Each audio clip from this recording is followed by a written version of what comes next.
প্ৰথমতে আপোনালোকক এটা আমি বক্তব্য শুনাই ল'ব খুজিছোঁ।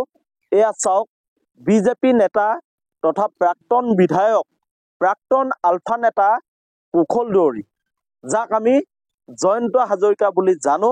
মই প্ৰাণে মৰা চেষ্টা কৰিলে সি ইমান দেৰি জীয়াই নাথাকিলে, মৰিলেহেঁতেন। অন কেমেৰা কুশল দুৱৰীয়ে কি বক্তব্য দিছে, কেনেকৈ ভাবুকি দিছে, আপোনালোকে শুনক। তাৰপিছত আমি পৰৱৰ্তী কথাখিনি আপোনালোকৰ লগত আলোচনা কৰিম। আপোনাৰ ওপৰতো অভিযোগ কৰিছে যে আপুনি মাৰিবলৈ চেষ্টা কৰিছিলে বুলি কৈছে, প্ৰাণে মৰা চেষ্টা কৰা বুলি অভিযোগ কৰিছে আপোনাৰ যদি। মই প্ৰাণে মৰা চেষ্টা কৰিলে সি ইমান দেৰি জীয়াই নাথাকিলে, মৰিলেহেঁতেন।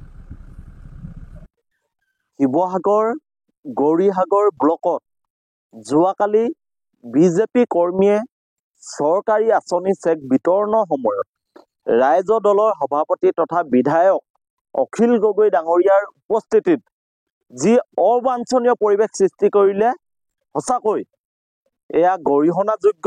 আৰু সংবাদ মাধ্যমৰ সন্মুখত বিজেপি লিডাৰ তথা প্ৰাক্তন আলফা নেতা, প্ৰাক্তন বিধায়ক কুশল দুৱৰী ওৰফে জয়ন্ত হাজৰিকাই যি পৰিৱেশ সৃষ্টি কৰিলে আৰু সংবাদ মাধ্যমৰ সন্মুখত যি বক্তব্য প্ৰদান কৰিলে, অখিল গগৈ ডাঙৰীয়াৰ ব্যক্তিগত সচিব অম্লানজ্যোতি গগৈক মাৰিবলৈ চেষ্টা কৰা হলে মৰিয়ে থাকিলেহেঁতেন বুলি যি বক্তব্য তেখেতে ব্যক্ত কৰিছে, এই বক্তব্যৰ পৰাই প্ৰমাণ কৰে যে বিজেপি গুণ্ডাগিৰি, বিজেপি ফেচিবাদী, বিজেপিয়ে যেনেকৈ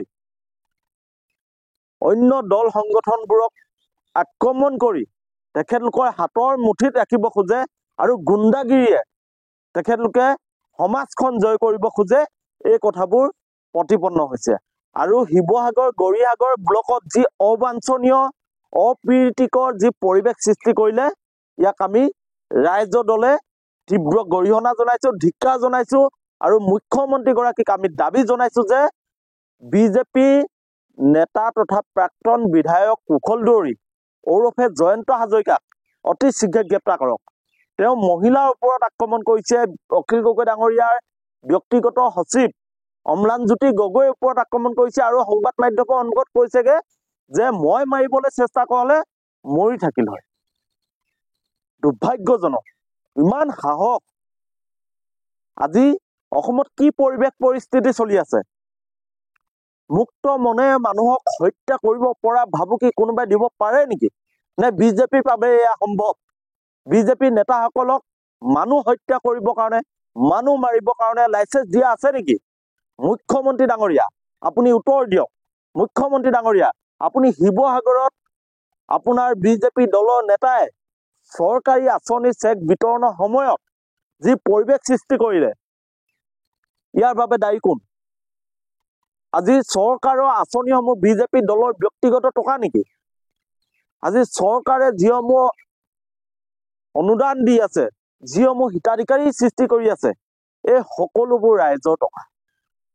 গতিকে চৰকাৰী নীতি নিয়মৰ মাজেৰে চৰকাৰী অনুদান দি থকা সময়ত বিজেপি দলৰ নেতাকৰ্মীসকলে গৈ গুণ্ডাগিৰি কৰাটো, বলপূৰ্বকভাৱে চৰকাৰী আঁচনিক বিজেপিকৰণ কৰাটো কিমান যুক্তিসংগত? গতিকে বিষয়বোৰ ৰাইজে দেখি আছে। যি ধৰণে যোৱাকালি শিৱসাগৰত এক অপ্ৰীতিকৰ পৰিৱেশ সৃষ্টি কৰিলে, ৰাইজৰ দলৰ কৰ্মীৰ ওপৰত আক্ৰমণ কৰিলে, এই ঘটনা কোনো কাৰণতে সহজতে ল'ব নোৱাৰি। আৰু মুখ্যমন্ত্ৰী ডাঙৰীয়াক আমি জাতীয় যুৱ বাহিনীৰ ৰাইজৰ দলে আহ্বান জনাইছো যে আপোনালোকে বিজেপি নেতা তথা প্ৰাক্তন বিধায়ক আলফা নেতা কুশল দুৱৰী ওৰফে জয়ন্ত হাজৰিকাক অতি শীঘ্ৰে গ্ৰেপ্তাৰ কৰিবৰ কাৰণে নিৰ্দেশ দিয়ক। কাৰণ জয়ন্ত হাজৰিকাই শিৱসাগৰৰ পৰিৱেশটো বিনষ্ট কৰিব খুজিছে, শিৱসাগৰত অপ্ৰীতিকৰ পৰিৱেশ সৃষ্টি কৰিব খুজিছে আৰু সংবাদ মাধ্যমৰ সন্মুখত মানুহ মাৰিম বুলি তেওঁ ভাবুকি দিব পৰা হৈছে।